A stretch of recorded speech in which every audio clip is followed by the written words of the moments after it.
বাংলাদেশের সরকার পরিবর্তনের ফলে ভারতের সঙ্গে ঢাকার সম্পর্কের পরিবর্তন আসতে পারে বলে মন্তব্য করেছেন ভারতীয় সেনাপ্রধান জেনারেল উপেন্দ্র দ্বিবেদী। তিনি বলেছেন, বাংলাদেশ ও ভারতের সামরিক বাহিনীর মধ্যে সামরিক সম্পর্ক খুবই শক্তিশালী এবং উভয় দেশের সামরিক বাহিনী নিয়মিতভাবে নোট বিনিময় করে থাকে। এছাড়া পাকিস্তান ও চীনের সম্পর্ক নিয়ে ভারতীয় সেনাপ্রধানের মন্তব্য, উভয় দেশের মধ্যে উচ্চমাত্রার যোগসাজশ রয়েছে এবং এটা আমাদের মেনে নিতে হবে। শনিবার ৮ মার্চ রাতে এক প্রতিবেদনে এই তথ্য জানিয়েছে ভারতীয় সংবাদ মাধ্যম এনডিটিভি। অধিবেশন চলাকালীন ভারতীয় এই সেনাপ্রধান ভবিষ্যতের জন্য ভারতীয় সেনাবাহিনীর প্রস্তুতি, চলমান সংঘাত থেকে শিক্ষা, বাংলাদেশের পরিস্থিতি এবং প্রকৃত নিয়ন্ত্রণ রেখা এবং নিয়ন্ত্রণ রেখা সম্পর্কে বিস্তৃত প্রশ্নের জবাব দেন।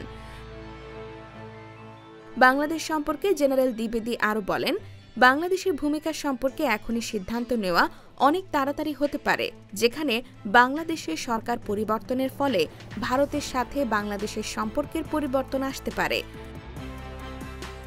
ভারতীয় এই সেনাপ্রধান বলেন, কারণ আমার মতে আমি খুব স্পষ্ট করেই বলবো, বাংলাদেশ ও ভারতের বর্তমান সামরিক সম্পর্ক খুবই শক্তিশালী এবং আমরা নিয়মিতভাবে নোট বিনিময় করি যাতে কোনো ধরনের দ্বিধা, দ্বন্দ্ব বা সন্দেহ এড়ানো যায়।